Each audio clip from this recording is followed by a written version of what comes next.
The crystal chandeliers of the Grand Vista Hotel's Imperial Ballroom dripped light like frozen tears onto the thousand souls gathered below. It was a light that gilded everything it touched: the champagne flutes, the diamond earrings, the practiced smiles of Chicago's philanthropic elite. Dr. Simone Washington stood near the French doors leading to the terrace, a solitary island of navy silk in a sea of effervescent black and glittering gold. The air, thick with the scent of lilies and expensive perfume, felt suffocating. This was her hotel, her ballroom, the flagship of the Washington Hospitality Group. Yet she felt like an intruder in her own home. Tonight was the annual Children's Hope Foundation Gala, an event WHG had sponsored for a decade. But this year, Simone had chosen to attend not as the CEO, but as a guest under an assumed name, a quiet observer. For months, whispers had reached her executive office, anonymous complaints from the Grand Vista, coded messages about a toxic work environment, numbers that didn't add up. Employee turnover was a quiet bleed, and guest satisfaction scores among minority patrons showed a subtle but persistent decline. So she had come to see for herself, to feel the current in the room, to walk the floors of her own empire as a stranger. A ripple of anticipation went through the crowd as the evening's host and the hotel's general manager, Derek Patterson, strode to the stage. He was the picture of corporate grace: a tailored tuxedo, silver cufflinks that caught the light, and a smile that seemed both warm and unnervingly sharp. He was handsome, charismatic, and, according to his file, impeccably efficient. His performance reviews were flawless, his profit margins legendary. Yet, he was the common denominator in every hushed complaint. "Welcome, friends, patrons, believers in hope." Derek's voice, smooth and resonant, filled the ballroom. He spoke of charity, of community, of the Grand Vista's commitment to excellence. Simone watched him, a knot tightening in her stomach. He was good. He was dangerously good. He commanded the room with an ease that spoke of absolute, unquestioned authority. After his speech, as waiters began to circulate with hors d'oeuvres, Derek descended from the stage, gliding through the crowd like a shark through placid waters. He accepted compliments, shook hands, and laughed with a practiced rhythm. Simone felt his eyes scan the room, cataloging every face, assessing every guest. And then, his gaze landed on her. It lingered for a moment too long, a flicker of something unreadable in his eyes before he moved on. She told herself it was nothing, that her anonymity was secure. She was wrong. Later, as the live auction was about to begin, Derek returned to the stage. "Before we raise our paddles for this wonderful cause," he announced, his voice booming through the speakers, "we have a small matter of housekeeping to attend to." A confused murmur spread through the room. Derek's smile widened. "Here, at the Grand Vista, we pride ourselves on maintaining a certain standard, an atmosphere of elegance and refinement that our patrons expect and deserve. It has come to my attention that we may have a guest this evening who, perhaps, misunderstood the nature of this event." Every head in the ballroom turned, following Derek's pointed gaze. Simone felt 1,000 pairs of eyes land on her.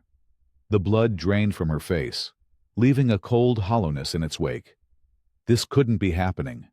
He was pointing directly at her. "The woman in the navy dress," Derek said, his voice laced with a tone of feigned, condescending concern. "Yes, you." Two uniformed security guards, their faces grim and uncomfortable, began to move toward her through the stunned, silent crowd. They parted for the guards like the Red Sea, their faces a mixture of shock, morbid curiosity, and, for some, a cruel glimmer of satisfaction.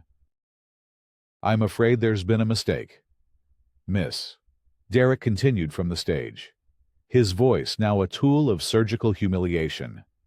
This is a private, ticketed event. I've checked our guest list, and your name doesn't seem to be on it. I'm sure it's just an oversight. But for the security of our esteemed guests, we do need to verify your credentials. The guards reached her. 1. A burly man with a flushed face spoke in a low, apologetic mumble. Ma'am, if you could just come with us. Simone's mind raced. To protest would create a scene, confirming the very narrative he was weaving that she was an outsider, a troublemaker. To comply was to accept this public degradation.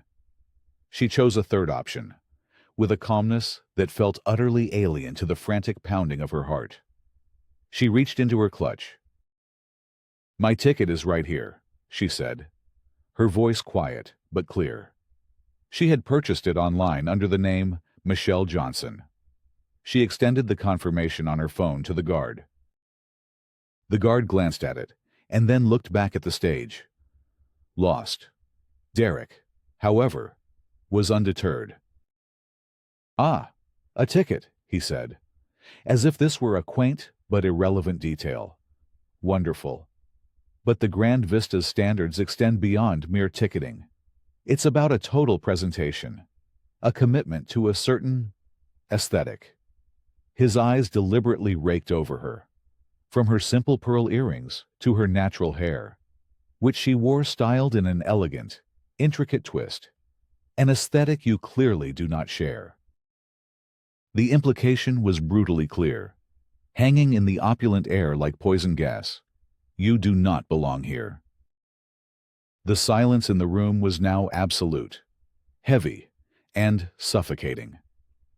The guests were no longer just watching. They were participants in a public shaming. Simone could feel the weight of their judgment, their discomfort, their morbid fascination. And then, a memory, sharp and vivid as a shard of glass, pierced the fragile calm she was struggling to maintain.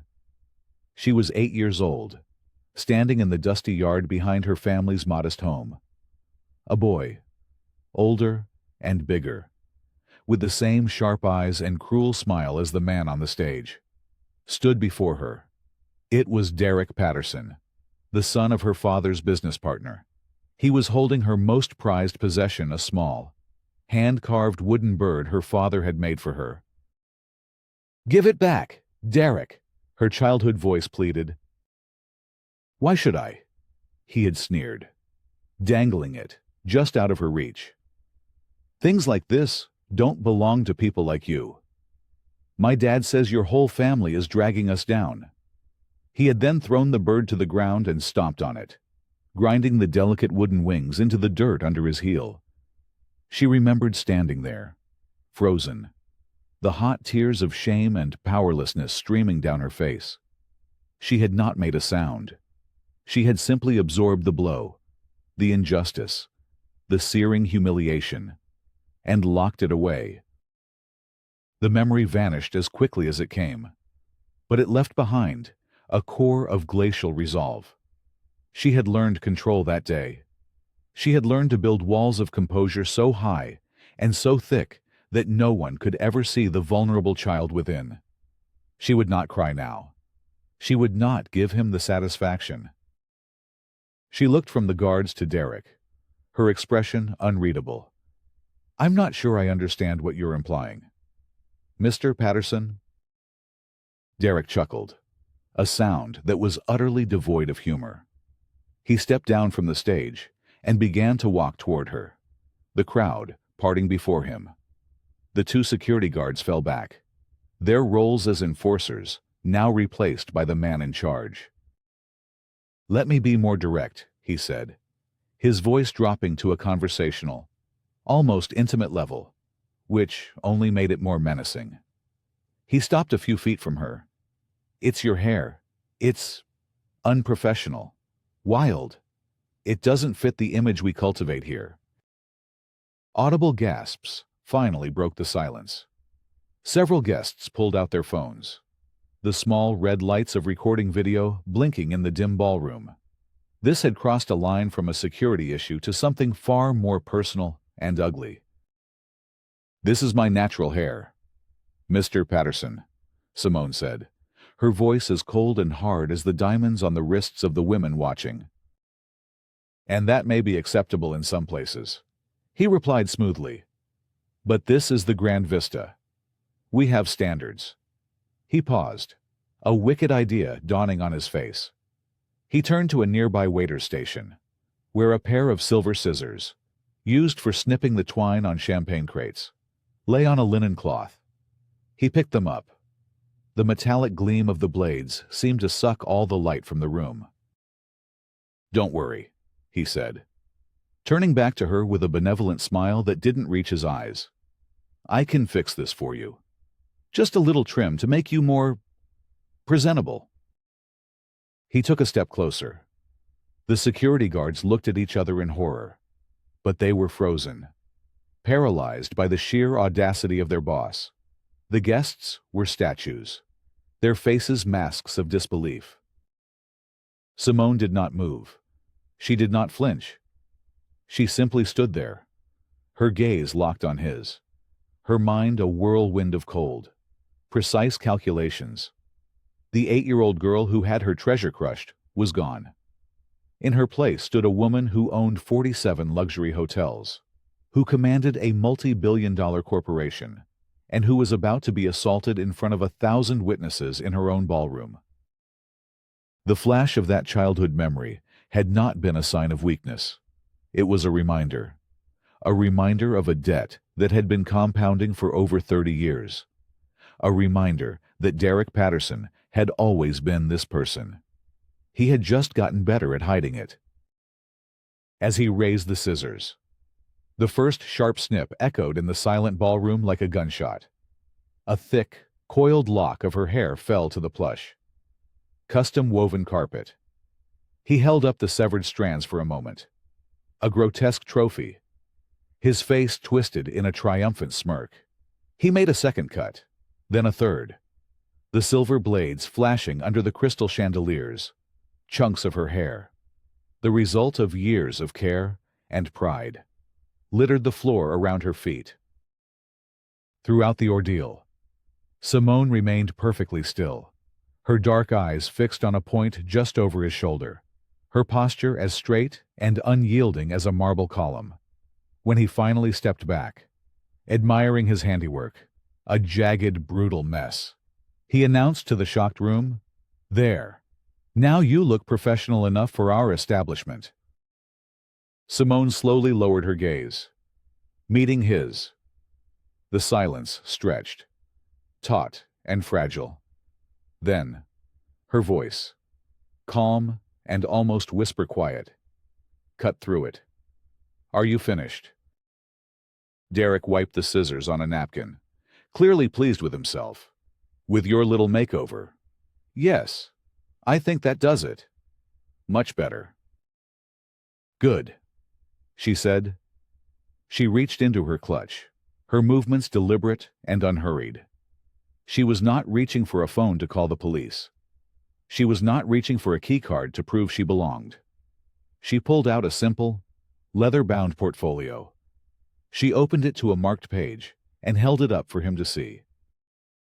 It was the signature page of the Grand Vista Hotel's annual operating budget. At the bottom, under the heading, "Approved by," was a crisp, authoritative signature, Dr. Simone R. Washington, CEO, Washington Hospitality Group. Derek's smug expression dissolved, replaced by a wave of confusion, then dawning horror. His face went slack, the color draining from it until it was the same shade as the starched white tablecloths. Whispers erupted throughout the ballroom as people closer to the front recognized the corporate letterhead. The name Washington was whispered from one person to another, a spark that quickly grew into a roaring fire of comprehension. Simone's voice, no longer a whisper, rang out with the clear, cold authority of a judge passing sentence. "My name is Simone Washington," she declared, her eyes boring into Derek's. I am the CEO of the corporation that signs your paycheck. This is my hotel. This is my ballroom. And you, she said, her voice dropping, each word a perfectly polished stone of contempt, have just committed felony assault, on camera, against your boss. She turned her head slightly, addressing the head of security who stood frozen by the stage. James, please escort Mr. Patterson to his office. Have him clear out his personal effects. His employment is terminated, effective immediately. Then, call the Chicago Police Department and inform them that I will be pressing charges to the fullest extent of the law. The sound that filled the room was not applause. It was a collective, explosive release of breath, followed by the frantic, chaotic buzz of 1,000 people all talking at once, their phones held high, broadcasting the downfall of Derek Patterson to the entire world. Simone stood amidst the storm she had unleashed, the ruined strands of her hair framing a face made of pure, unyielding steel. The reckoning had begun. In the sterile quiet of the 24-hour news cycle, the video was a viral supernova. It didn't just spread, it detonated, filmed from a dozen different angles. The raw, visceral footage of the assault in the Grand Vista Ballroom became the only story that mattered. By dawn, the hashtag #Justice for Simone was the #1 trending topic globally. A digital tidal wave of outrage, support, and vitriolic debate.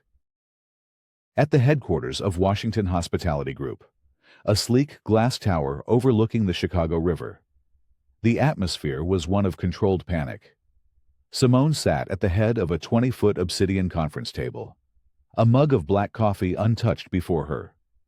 Her hair had been tended to by a stylist she trusted, trimmed and shaped into a chic, asymmetrical cut that cleverly masked the damage but couldn't hide the violation. The woman in the mirror that morning had been a stranger. But the woman in the boardroom was the CEO, focused and implacable. Across from her sat Rebecca Carter, WHG's sharp, fiercely loyal Director of Human Resources, and Marcus Thorne, the company's new, very stressed, Head of Public Relations.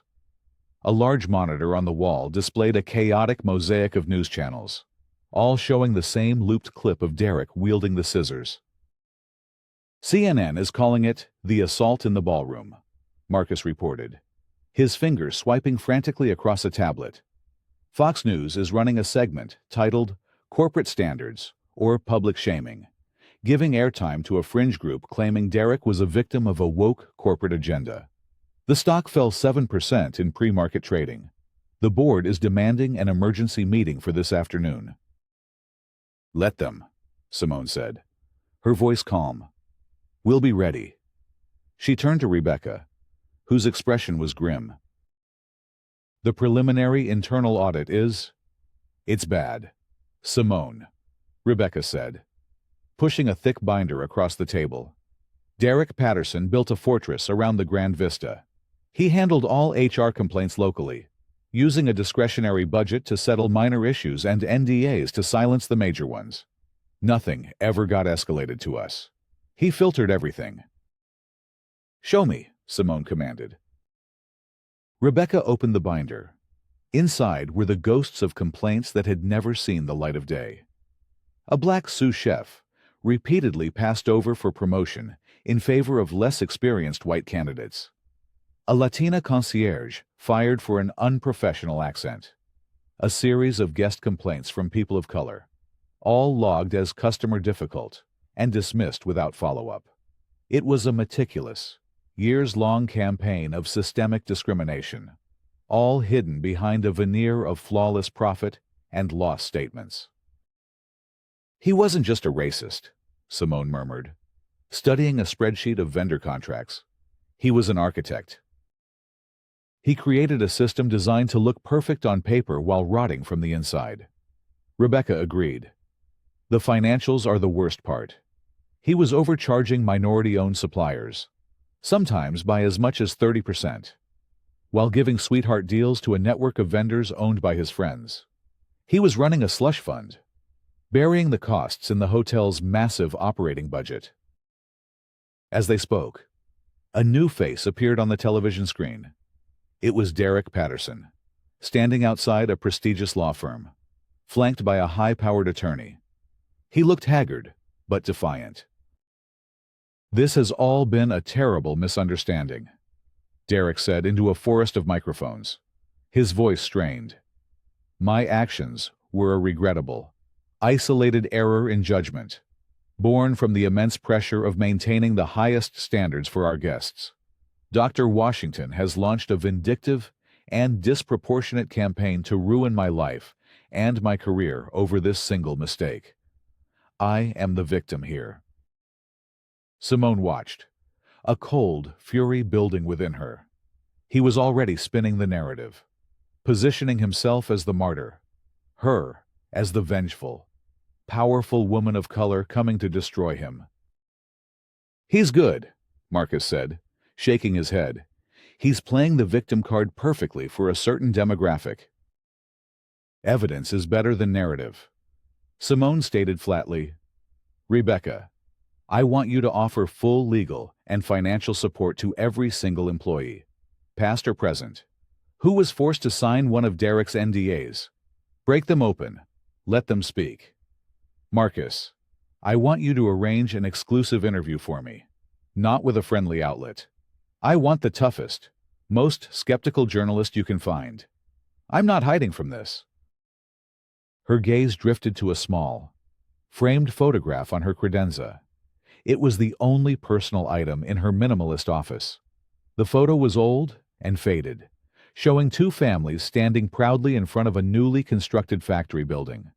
A younger, happier version of her father stood with his arm around her mother. Beside them stood Robert Patterson and his wife, with a young, scowling Derek standing in front of them. The sign above them read, "Washington and Patterson Manufacturing, a partnership for the future." That future had imploded. The partnership had ended in disaster, a fire, and bankruptcy that had ruined the Pattersons and nearly destroyed her own family. Her father never spoke of it, but the event had cast a long shadow over her childhood. Derek's assault hadn't been random. It wasn't just about race or corporate standards. It was personal. The roots of this conflict were buried deep in the ashes of that shared, tragic past. "Rebecca," Simone said, her voice now dangerously quiet, "I need you to start another investigation. Off the books. I want everything you can find on the collapse of Washington and Patterson Manufacturing, circa 1994. Every police report, every insurance claim, every newspaper article. I need to know why Derek Patterson hates my family." The first of the broken NDAs belonged to a woman named Maria Santos, a former front desk supervisor at the Grand Vista. She met with Simone and Rebecca in a discreet lawyer's office downtown, her hands trembling as she recounted her story. "He called it brand alignment," Maria whispered, tears welling in her eyes. "He told me I was warm and efficient, but that my presence at the front desk didn't project luxury. He said guests wanted to see a more classic face when they checked in. He transferred me to a back-office accounting role. When I filed a complaint, his local HR manager told me I could either take a settlement and sign an NDA, or I would be fired for performance issues they would be happy to invent. I had a daughter to feed. I signed." Her story was the first of many. A torrent of suppressed pain was unleashed as former employees, emboldened by Simone's public stand and the company's offer of support, came forward. They spoke of promotions denied, hours cut, and a constant barrage of microaggressions designed to make them feel like outsiders in their own workplace. James Mitchell, the head of security, who had been forced to participate in Simone's humiliation, came forward as well. He met Simone in her office, his broad shoulders slumped with the weight of his guilt. "I should have stopped him. Dr. Washington. I should have refused," he said. his voice thick with shame. "You were put in an impossible position." "James," Simone replied, her tone gentle but firm. "What matters is what you do now." "That's why I'm here," he said. He slid a flash drive across her desk. Patterson thought he controlled all the security footage. He didn't know about the system upgrade we installed last year. We have high-resolution cameras with audio in the public areas he wasn't aware of. I have every discriminatory incident he was involved in for the last 6 months, unedited, with sound. It was the key they needed. The flash drive contained a library of Derek's bigotry. Footage of him telling a black family their children were being too loud in the lobby while ignoring a group of white children behaving identically. Audio of him instructing the valet service to park the flashy cars of black athletes and entertainers at the back of the lot. It was a damning, unassailable record of his prejudice. Simone's interview was scheduled with Sarah Jenkins, a Pulitzer Prize-winning journalist, known for her relentless, take-no-prisoners style. They sat across from each other in a sterile television studio. The heat of the lights, a palpable pressure. "Dr. Washington," Jenkins began, her eyes sharp and assessing. "Your critics, and there are many, claim you used this incident to orchestrate a public spectacle, that you could have handled this privately. They say you're using the full weight of your multi-billion-dollar corporation to crush one man. How do you respond?" Simone met her gaze without blinking. "Mr. Patterson chose the venue. He chose to humiliate me in a ballroom filled with 1,000 people. He chose to assault me on camera. He made it a public spectacle. I am simply finishing the conversation he started." She leaned forward, her voice dropping, drawing the audience in. "This is not about crushing one man. It is about dismantling a system that allows men like him to flourish in the shadows. For every incident that is caught on camera, there are thousands that happen every day in break rooms, in boardrooms, and on shop floors, far from the public eye. If what happened to me, the CEO of the company, can happen in the open, what do you think is happening to the housekeepers, the bellhops, and the front desk clerks when no one is watching?" Her words resonated across the country. The interview didn't just defend her actions. It reframed the entire narrative. This was no longer a personal dispute. It was a catalyst for a national conversation about workplace discrimination. But as Simone's public support swelled, Derek's counterattack began in earnest. He found a powerful and dangerous ally, Vanguard Equity Partners, a notoriously aggressive rival firm that had been trying to acquire WHG for years. They saw an opportunity in the chaos. The announcement came like a lightning strike. Vanguard, with Derek Patterson installed as a senior advisor, was launching a hostile takeover bid for Washington Hospitality Group. The official press release was a masterpiece of corporate warfare, painting Simone as an emotionally volatile leader whose personal vendetta was tanking the company's stock price and jeopardizing shareholder value. They promised to restore stability and professional management to the company. A smear campaign, funded by Vanguard's deep pockets, kicked into high gear.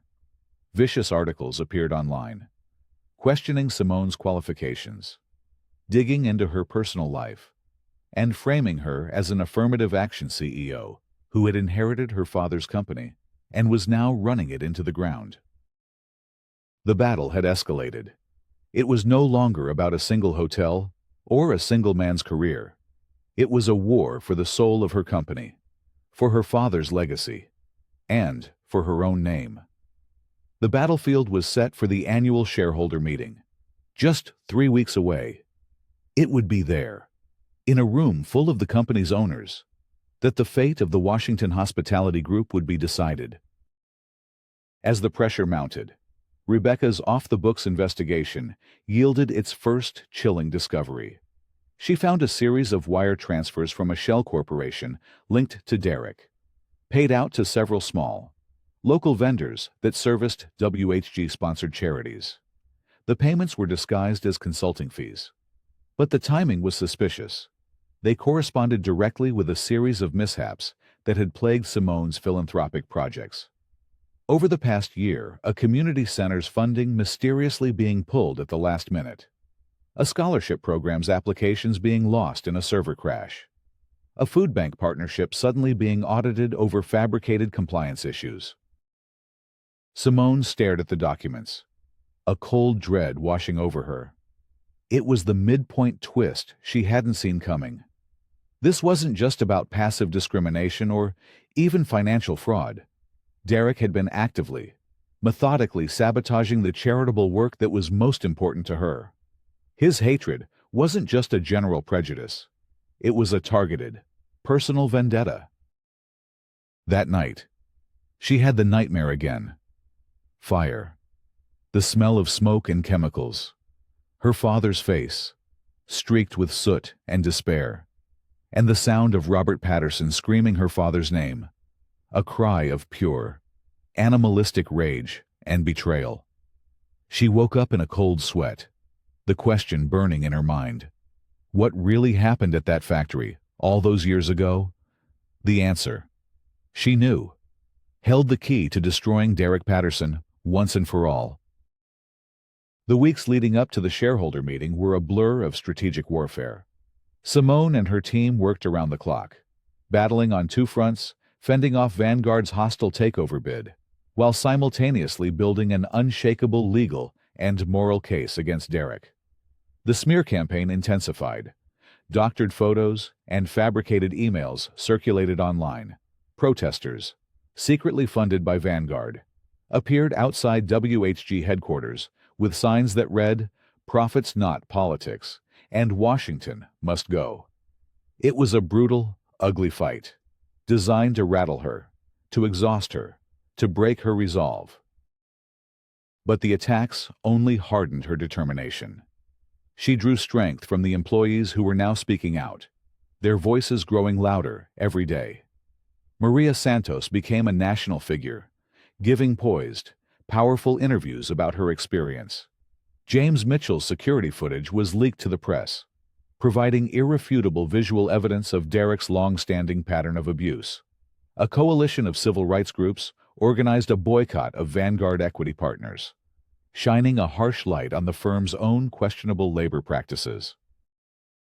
While the public battle raged, Simone dedicated her nights to the past. With Rebecca's help, she became an archaeologist of her own family's history, digging through boxes of old files her father had stored in the basement of her family home. Her father, now retired and living quietly in Arizona, was a man who never threw anything away, but also never spoke of the pain he'd buried. In a dusty crate marked W&P MEFG, Final, she found it. It wasn't a single document, but a collection of them that, when pieced together, told a story far darker than she had ever imagined. There were old supply chain manifests, accounting ledgers, and carbon copies of internal memos, and at the bottom of the box, tucked inside a faded manila envelope, was a small, leather-bound diary. It was her father's. She stayed up all night, reading the careful, looping script that chronicled the final, fatal months of the business he had built with Robert Patterson.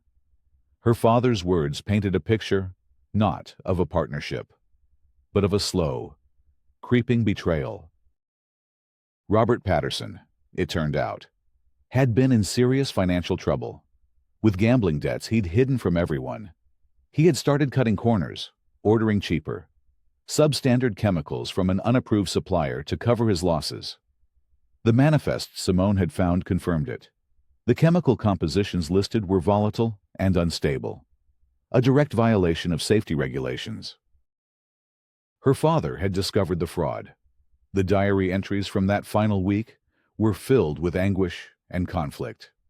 Rob admitted everything. He wrote, "He begged me for one more week to fix it, to replace the materials before the inspectors arrived. He swore on his son's life that he would make it right, against my better judgment. I agreed. God help me. I agreed to give him time." That was the disastrous decision. The week he had given Robert Patterson was 1 week too long. The substandard chemicals, stored improperly in the summer heat, had spontaneously combusted. The resulting fire had been catastrophic, destroying the factory and tragically taking the life of a night watchman. The final piece of the puzzle was an insurance investigator's report Rebecca had managed to unearth from a deep archive. The official cause of the fire was listed as faulty wiring, an accident. But the investigator had included a confidential addendum. He had found evidence of tampered records. The original, fraudulent chemical manifests had been replaced with forged ones showing the correct, approved supplies. The investigator suspected arson and insurance fraud to cover up the initial crime, but he couldn't find the original documents to prove it. He noted that the only person with the access and motive to switch the records was her father's partner, Robert Patterson. But with the primary evidence destroyed in the fire, the case went cold. Robert Patterson had not only caused the disaster through his own greed and desperation, but he had then framed her father, planting just enough doubt to make it seem like her father's faulty management was to blame. He had sacrificed his partner's reputation to save himself. The insurance payout was denied due to the investigation. The business collapsed into bankruptcy, and the Pattersons lost everything. Robert, consumed by guilt and public shame, died of a heart attack less than a year later.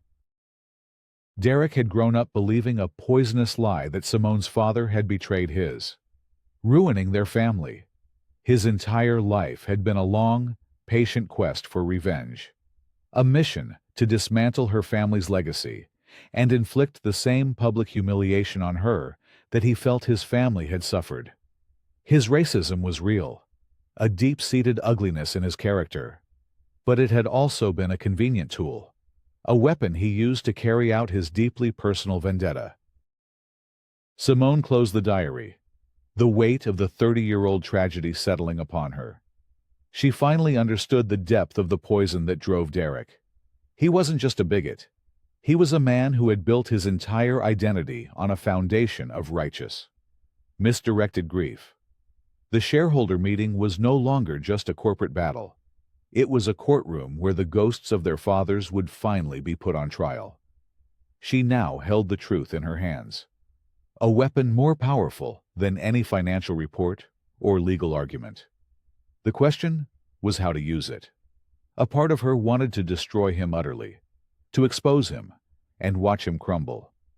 But her father's words from the diary echoed in her mind. Hate is a prison.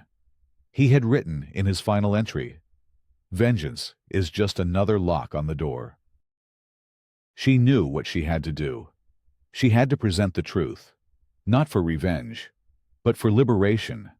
Liberation for her father's name, for the employees Derek had terrorized, and, in a strange, tragic way, even for Derek himself. She would free him from the lie that had consumed his life, even if it meant his utter destruction. On the morning of the annual shareholder meeting, the air in the Grand Vista's Imperial Ballroom, the very scene of the assault, was electric with tension. This time, there were no chandeliers or champagne. The room had been converted into a corporate arena, with rows of chairs facing a large stage, multiple cameras positioned for a global livestream, and a palpable sense of impending conflict. The shareholders, a mix of institutional investors in severe suits and individual retirees clutching their proxies, murmured anxiously. Simone stood backstage with Rebecca, watching the attendees file in. She wore a striking crimson dress, a deliberate choice. She would not be a victim in navy silk today. She was a warrior queen in the color of blood and power. "Are you ready?" Rebecca asked, her voice quiet. Simone took a deep breath, clutching the small leather diary in her hand. "I am." Derek Patterson arrived with the Vanguard equity team, striding into the room with a confident swagger. He had been reborn, recast as a corporate savior. He worked the room, shaking hands, his face a mask of earnest concern for the company's future. He looked directly at the main camera, his expression conveying sober, responsible leadership. He was playing his part to perfection. The meeting was called to order. The preliminary business was conducted with brisk, tense efficiency. Then came the main event, the vote on the hostile takeover. As per the bylaws, representatives from both sides were given 30 minutes to make their case. Vanguard CEO, a slick financier named Julian Croft, went first. He presented a barrage of charts and graphs, arguing that WHG's stock had underperformed under Simone's distracted and socially focused leadership. He painted a picture of a company in crisis, held hostage by the CEO's personal drama. Then, he introduced Derek. "We believe in second chances," Croft said smoothly, "and we believe Mr. Patterson's operational expertise is exactly what this company needs to get back on track." Derek took the stage to scattered, polite applause. He was masterful. He began with a humble, carefully worded apology for his lapse in judgment, framing it as a moment of passion for the brand's integrity. Then, he pivoted, launching into a brilliant, scathing critique of Simone's management. He used her philanthropic initiatives against her, twisting her community investments into frivolous expenditures and her diversity programs into reverse discrimination that alienates our core customer base. "This company," Derek declared, his voice ringing with false sincerity, "has lost its way. It has forgotten that its primary duty is to you, the shareholders. It has traded fiscal responsibility for a radical social agenda. It is time to restore the values that made this company great." He was winning them over. Simone could feel the shift in the room. The cold, hard logic of profit was a powerful anesthetic, numbing the shareholders to the moral decay he represented. When he finished, the applause was significantly louder.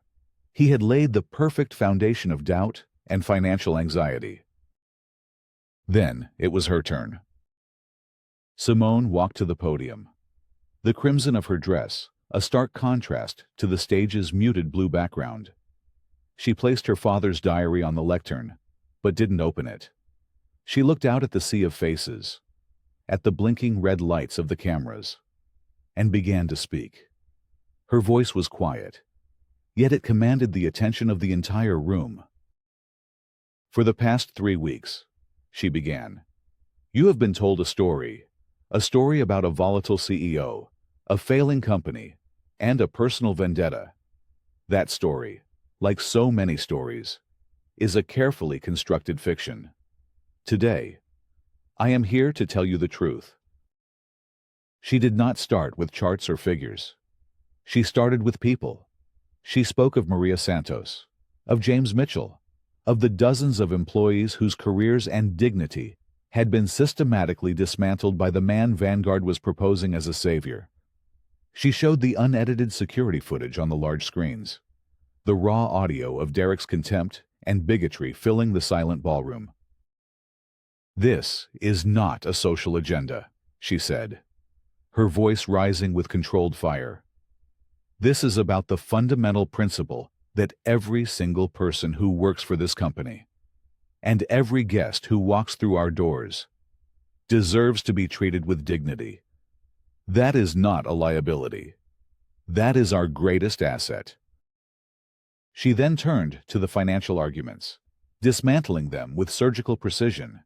She showed how her initiatives had increased long-term customer loyalty, how diverse teams had consistently outperformed homogeneous ones, how investments in community had created a stronger, more resilient brand.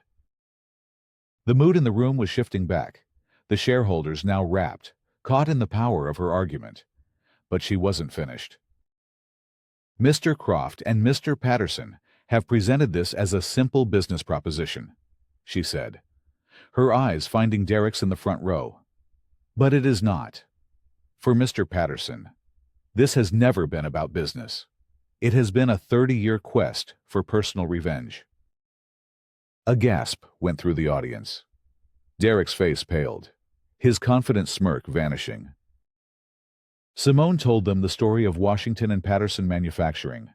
She spoke of the two families, the shared dream, and the tragic collapse. "Mr. Patterson has spent his life believing a lie," she said, her voice softening with a note of something that sounded almost like pity. "He has believed that my father, Thomas Washington, betrayed his father, Robert Patterson. He has carried that poison, that misdirected rage, and used it to fuel a campaign to destroy my family's legacy." She finally picked up her father's diary. "I have here my father's journal, from the last days of the company. But I am not going to read from it, because my father's words are not the most powerful evidence I have." She signaled to Rebecca, who was standing by a tech console. A new document appeared on the screens. It was the insurance investigator's confidential addendum, unearthed from the archives, clearly outlining the evidence of tampered records and pointing the finger directly at Robert Patterson. "My father did not betray his partner," Simone stated, her voice resonating with the profound weight of truth. "My father's only mistake was that he was a man of compassion. He gave his desperate friend a second chance, a chance Robert Patterson used not to fix his mistake, but to frame the one man who had tried to help him."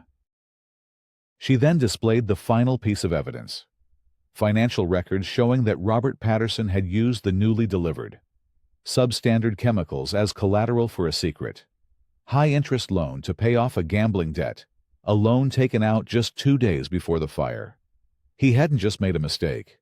He had knowingly gambled with the company, and with people's lives. The room was utterly silent. All eyes were on Derek. He looked like a man who had been hollowed out. His entire world, his entire life's motivation, exposed as a fraud.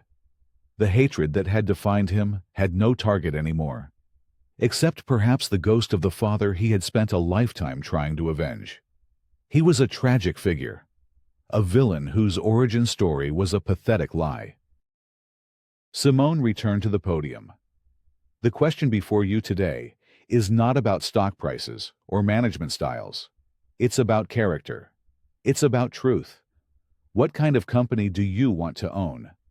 One that is built on a foundation of dignity, integrity, and truth, or one that would hand its future to a man whose entire life has been animated by a bitter, baseless lie?" She looked directly into the main camera, speaking not just to the room, but to the world. "I will not allow the legacy my father built, a legacy of integrity he fought to protect, even when it cost him everything, to be destroyed by the lingering shadow of this old, sad lie. We will not go backward." She concluded her speech. For a moment, there was complete silence. Then, a single shareholder, an elderly woman in the third row, rose to her feet and began to applaud. Then another, and another, until the entire ballroom was filled with a thunderous, standing ovation. The chairman called for the vote. The result, displayed on the large screens, was instant and decisive.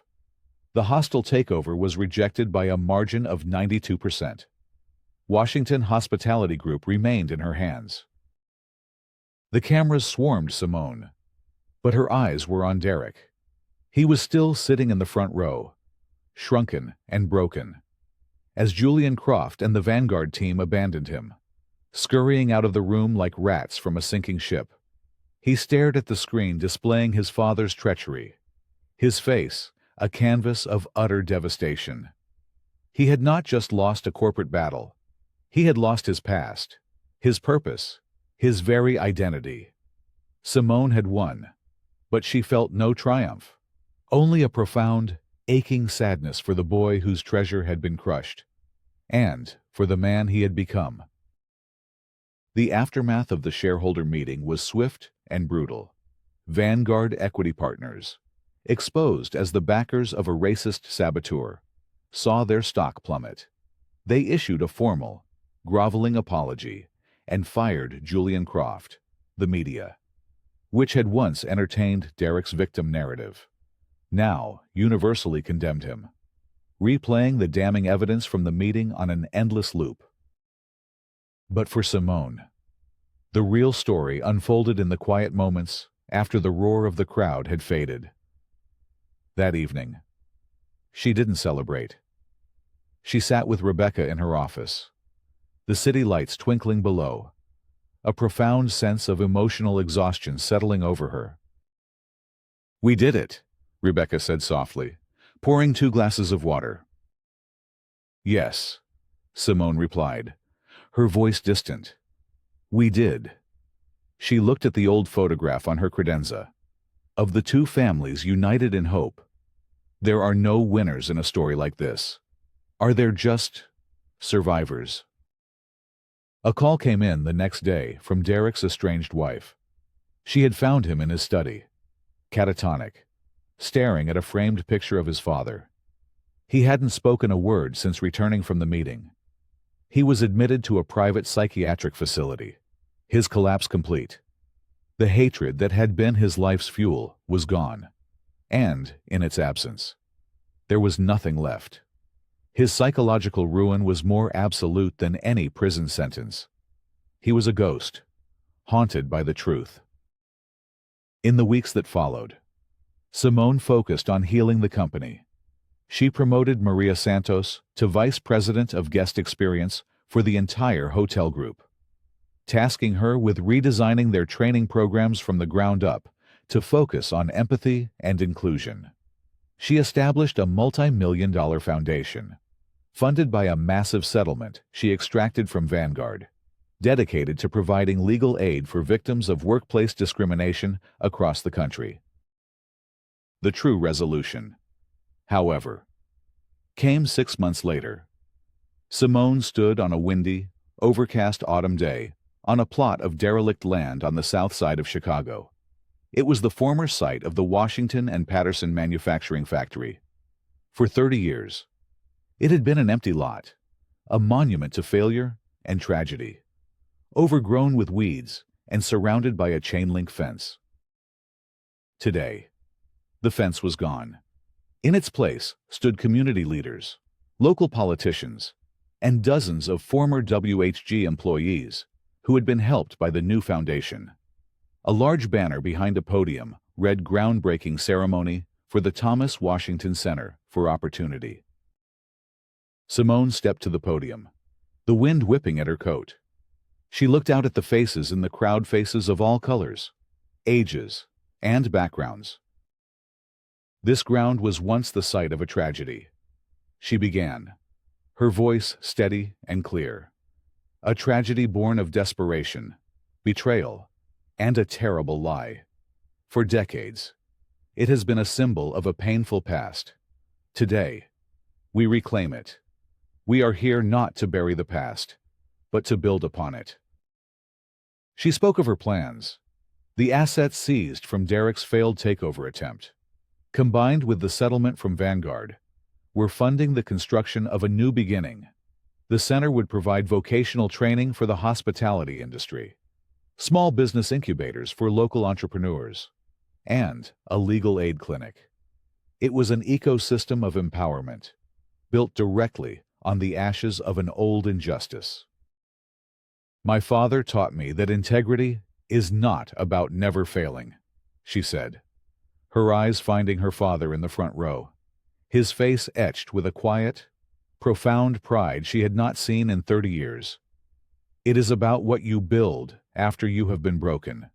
This center is our promise that legacies of pain can be transformed into foundations of healing. That revenge is a hollow victory. But redemption, the act of creating good from harm, is a victory that can last for generations." After the speech, she walked over to a display of architectural renderings with her father. He put his arm around her shoulder, his touch warm and solid. "The boy who died in that fire," he said, his voice thick with emotion. "His name was Michael. He was saving up to send his daughter to college. I never forgot him. He looked at the plans for the new center. There will be a scholarship in his name. A full ride. Every year. In perpetuity. Simone felt the final, heavy piece of the past click into place.